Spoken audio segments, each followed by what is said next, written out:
নমস্কার বন্ধুরা, আজ আবার চলে এসেছি একটি রান্নার ভিডিও নিয়ে। আশা করি আপনারা সবাই খুবই ভালো আছেন। আমিও আছি মোটামুটি ভালোই। তাই আজ আমি পাবদা মাছের একটি রেসিপি দেখাবো। পাবদা মাছের তেল ঝাল বানাবো, তাই সেটা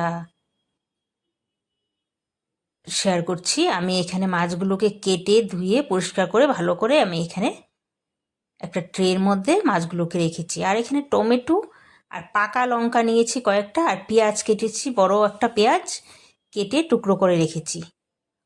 লঙ্কা, পেঁয়াজ আর টমেটো কেটেছি, আর এখানে মাছগুলো রেখেছি।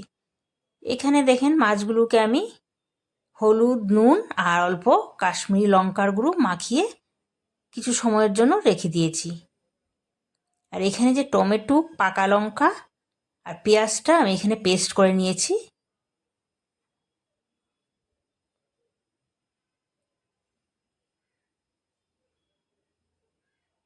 এখানে কড়াইতে আমি তেল দিয়ে দিয়েছি, সর্ষের তেল গরম হওয়ার জন্য।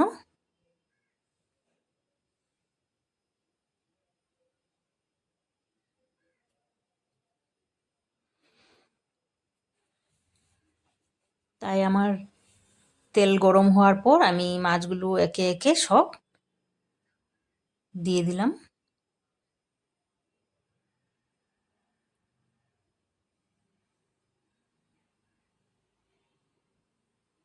পাবদা মাছ,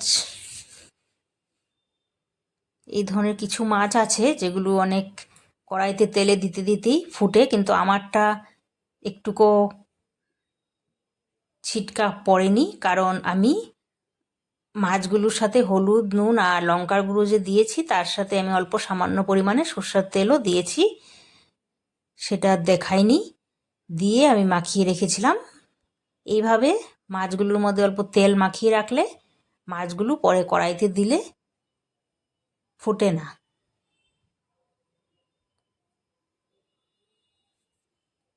তাই মাছগুলো আমি এভাবে হালকা ভেজে তুলে নেব।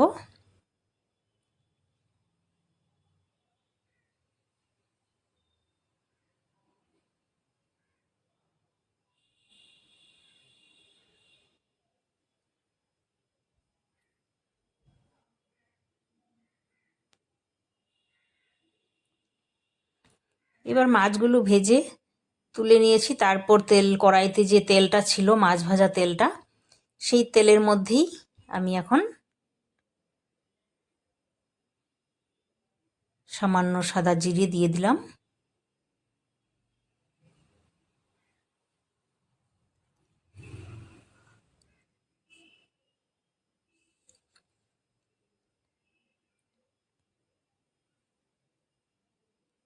এবার দুটো তেজপাতা দিয়ে দিয়েছি।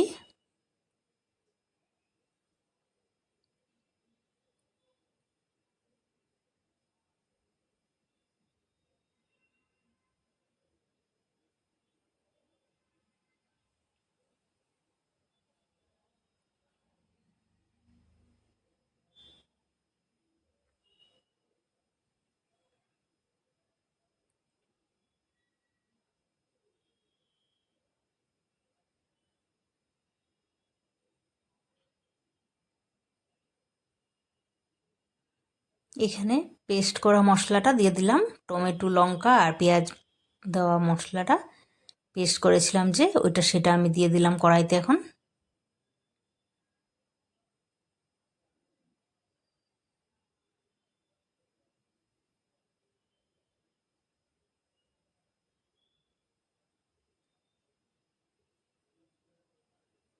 এখন পরিমাণ মতো হলুদ দিয়ে দিয়েছি।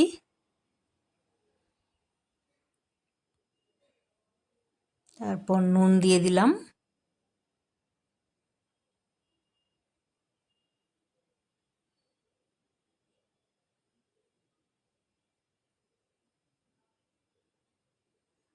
আবার হলুদ, লবণ দিয়ে সেটাকে আমি আবার ভালো করে আবার নাড়ছি। এবার যতটাক্ষণ মশলাটার থেকে তেল না ছাড়ে সেই পর্যন্ত আমি মশলাটাকে কষাবো।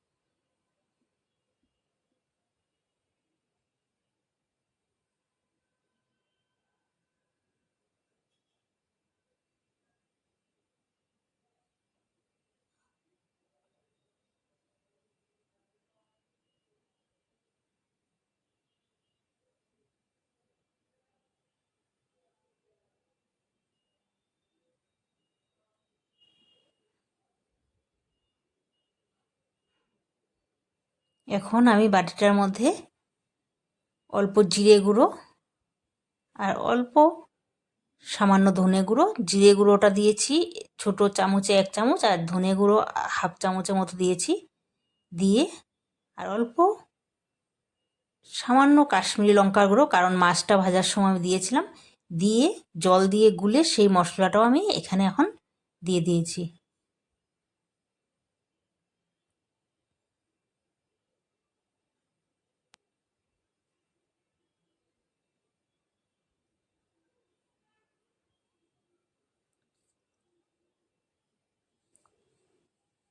এবার আমি তার মধ্যে জলটা দিয়ে দিয়েছি,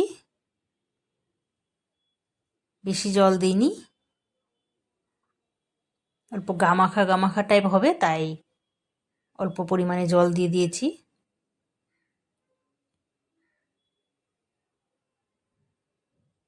এবার মাছগুলো আমি সব ঝোলে দিয়ে দিচ্ছি।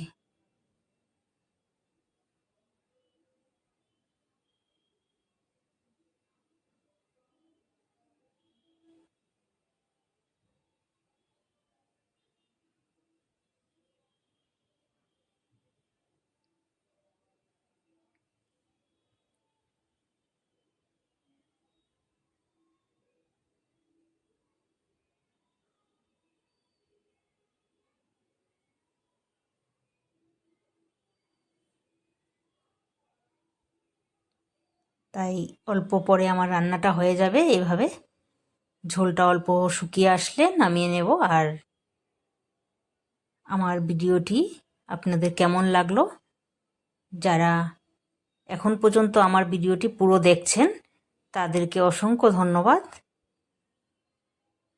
আর ভিডিওটি কেমন লাগলো অবশ্যই কমেন্ট করে জানাবেন।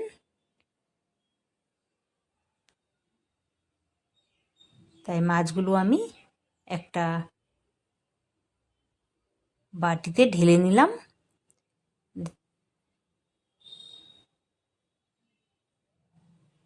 এইভাবে পাবদা মাছ বানালে খুবই ভালো হয়। আর আপনারাও এভাবে বানিয়ে করবেন বাড়িতে। তাই আমার ভিডিওটি যদি ভালো লাগে আপনারা লাইক করবেন, কমেন্ট করবেন, আর যারা নতুন বন্ধু তারা সাবস্ক্রাইব করে দেবেন, আর আমার পাশে থাকবেন। আবার কোনো ভিডিও নিয়ে